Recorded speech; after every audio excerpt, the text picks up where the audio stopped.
Assalamualaikum warahmatullahi wabarakatuh. Perkenalkan, nama saya Muhammad Syariful Ihsan dengan NPM 237588018. Di sini saya akan membuat video menjelaskan tentang fitur-fitur yang ada di dalam Trello dan juga cara menggunakan Trello.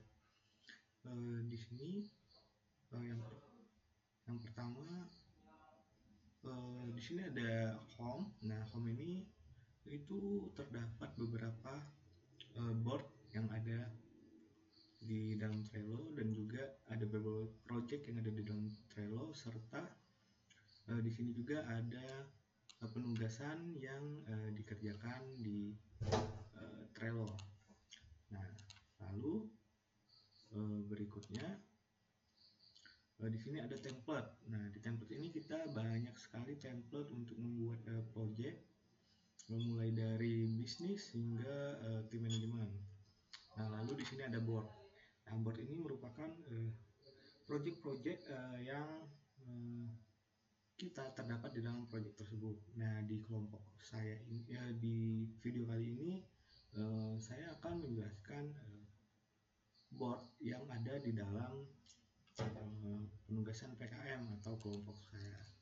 Nah, jadi kelompok saya ini mempunyai board dengan nama project itu perangkat cerdas monitoring dan analisis kualitas air.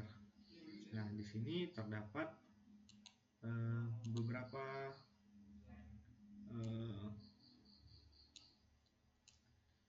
tempat, yaitu yang pertama di sini ada to do. Itu adalah penugasan-penugasan yang akan kita lakukan, yang akan kelompok kami lakukan. Yang kedua itu ada doing, yaitu penugasan yang sedang dilakukan. Nah, yang ketiga itu ada done, yaitu pengerjaan yang telah dilakukan atau selesai dilakukan. Nah, di sini kami telah membuat beberapa penugasan dalam proyek kami yang harus dilakukan. Yang pertama itu yaitu melakukan riset parameter air. Yang kedua itu melakukan uji akurasi dan kalibrasi. Ketiga itu melakukan pemrograman sistem coding, lalu mendesain skematik elektronik, kemudian membuat perancangan aplikasi UI dan UX, lalu melakukan pengadaan komponen, serta perakitan hardware dan filtrasi, lalu melakukan uji konektivitas. Nah, untuk contoh, di sini kita lihat untuk yang riset parameter air. Nah, di sini tugas untuk melakukan riset parameter air itu dilakukan oleh dua orang, yaitu oleh Gadis dan juga oleh Sayu Madegita. Nah, dengan label, nah di sini label merah yaitu high priority, lalu untuk label ungu ini dia research dan analytics. Nah, lalu di sini juga ditambahkan due date atau tenggat waktu. Nah, di mana untuk mengingatkan bahwa adanya due date untuk melakukan pengerjaan ini supaya kita tidak terlewat untuk mengerjakannya. Lalu berikutnya di sini ada deskripsi dari penugasan. Nah, deskripsi penugasan ini juga yaitu menganalisis parameter batas aman kualitas air hujan untuk kebutuhan nutrisi tanaman hidroponik, meliputi NIAL, IDPH atau derajat keasaman, lalu ada TDS, itu total padatan terlarut, dan juga tingkat kekeruhan atau turbidity. Nah, di sini kami juga membuat beberapa checklist. Nah, checklist ini meliputi beberapa tahapan riset. Yang pertama ada menentukan standar baku mutu air hujan berdasarkan literatur atau jurnal. Jadi di sini kami akan menganalisis atau menentukan standar baku mutu air hujan ini itu berdasarkan beberapa literatur dari jurnal-jurnal yang sudah ada sebelumnya dan penelitian yang sudah dilakukan sebelumnya. Nah, yang kedua ini menetapkan threshold atau batasan untuk optimasi katup atau pembatas pipa. Ya, lalu berikutnya itu menyusun dokumen acuan parameter untuk tim coding. Nah, di sini untuk tugas ini itu dilakukan oleh Gadis Nilmalasari dan juga Sayu Madegita. Dan juga ini untuk tenggat waktunya adalah 24 Juni jam 7.40 pagi. Oke. Nah, di sini kita juga bisa menambahkan komentar jika ada sesuatu yang telah kita capai.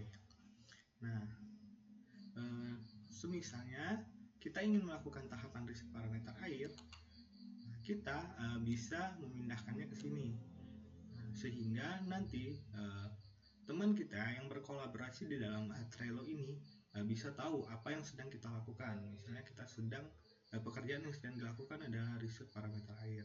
Nah, di sini kita bisa melakukan checklist untuk penugasan-penugasan yang telah kita lakukan. Nah, dan jika semuanya sudah terlaksanakan, kita bisa menceklis riset parameter air dan dia akan berubah menjadi komplit.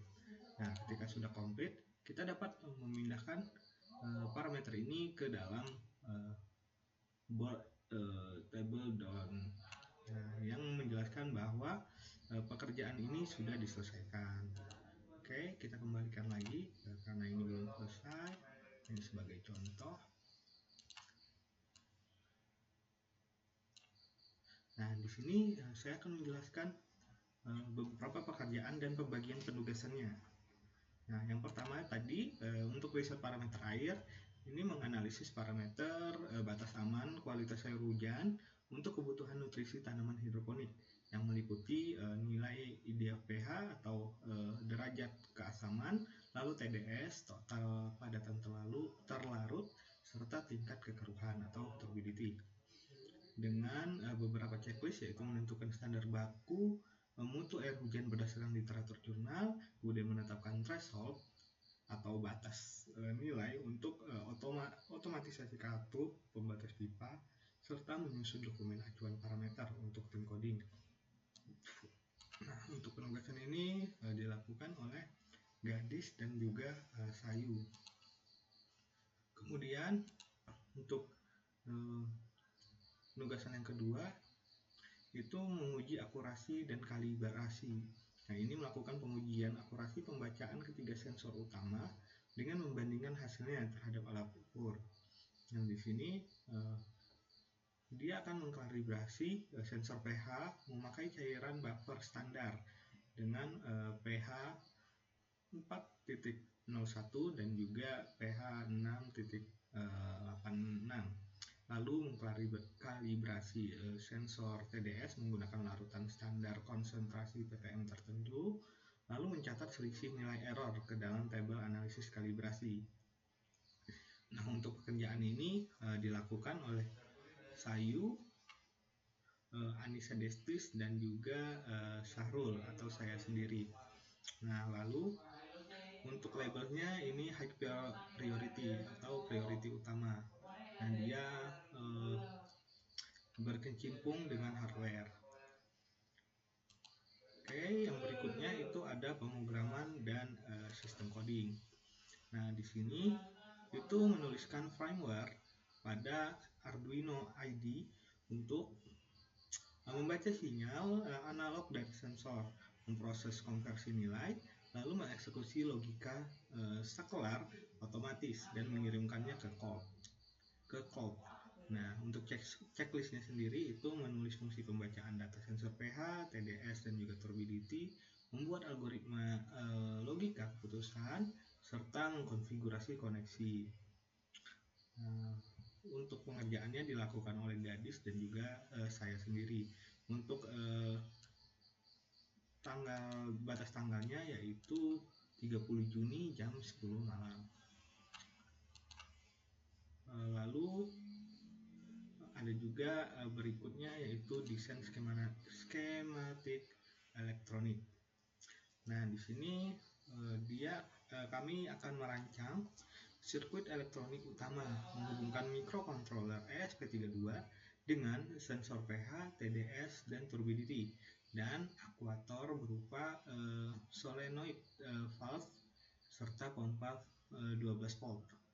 Nah, di mana untuk prioritasnya sendiri merupakan high priority dengan label hardware yang dikerjakan oleh Rahma. Nah, di sini untuk progres skematiknya itu membuat skema jalur PCB dan pin out dari ESP32 di Easy EDA dan juga Proteus. Lalu yang kedua, mendesain tata letak penempatan sensor pada pipa aliran air dan melakukan review jalur kelistrikan bersama kelompok untuk menghindari shortcut circuit. Nah, berikutnya itu merancang aplikasi UI dan UX-nya. Nah, untuk perancangan aplikasi UI dan UX ini, kami akan merancang sirkuit elektronik utama yang menghubungkan microcontroller ESP32 dengan sensor pH, TDS, dan turbidity, dan aktuator berupa solenoid valve serta pompa 12 volt. Nah, di sini pekerjaan akan dilakukan oleh Anissa Destis dengan label high priority serta berkecimpung dengan hardware. Untuk batas tanggalnya yaitu 30 Juni jam 7 malam. 7.30 malam. Nah, untuk checklistnya sendiri, pengerjaannya itu menentukan kebutuhan pengguna dan tujuan aplikasi, kemudian buat wireframe untuk tiap layar utama, lalu merancang alur navigasi aplikasi, kemudian susun desain visual dan style guide, lalu tinjau prototipe bersama tim, serta melakukan revisi berdasarkan masukan. Nah, lalu berikutnya ada pengadaan komponen. Nah, pengadaan komponen ini melakukan pembelian komponen kritis, meliputi sensor turbidity, sensor suhu, microcontroller, dan semua aplikasi dana. Nah, di sini 30 Juni. Lalu untuk daftar belanjanya yaitu membeli ESP32, sensor pH, sensor TDS, dan solenoid valve, lalu mengumpulkan kwitansi dan nota fisik belanja, serta membeli solenoid valve, pompa air DC 12 volt, dan juga pipa paralon. Lalu di sini untuk pengadaan komponen itu dilakukan secara bersama oleh Gadis, Anissa Destis, lalu Rahma Julia, saya sendiri, dan juga Sayu. Nah, kemudian untuk berikutnya yaitu perakitan hardware. Nah, perakitan hardware ini dilakukan oleh Rahma dan juga saya sendiri, itu dengan prioritas yang medium. Lalu untuk tanggal pengerjaannya itu terakhir di tanggal 30 Juni jam 10 malam.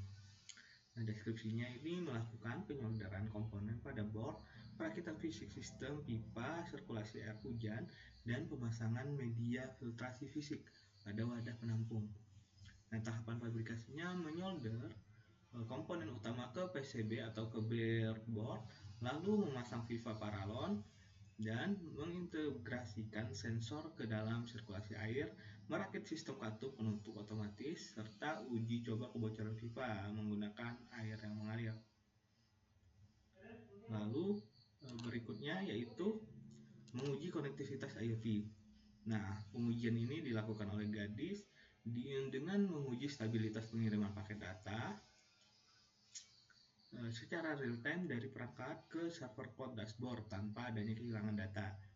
Nah, di sini untuk poin-poin pengujiannya yaitu menguji pengiriman data secara terus-menerus selama 1 jam, lalu memeriksa jeda waktu atau delay pembaruan angka di layar aplikasi, serta mensimulasi penanganan ketika koneksi internet terputus mendadak atau reconnect test. Nah, untuk due date-nya yaitu tanggal 30 Juni juga di jam 10:02. Nah, di sini mungkin itu saja yang bisa saya jelaskan dari beberapa komponen atau fitur-fitur yang ada di dalam Trello dan juga project atau isi dari penugasan dari project yang kami buat. Saya akhiri. Wassalamualaikum warahmatullahi wabarakatuh.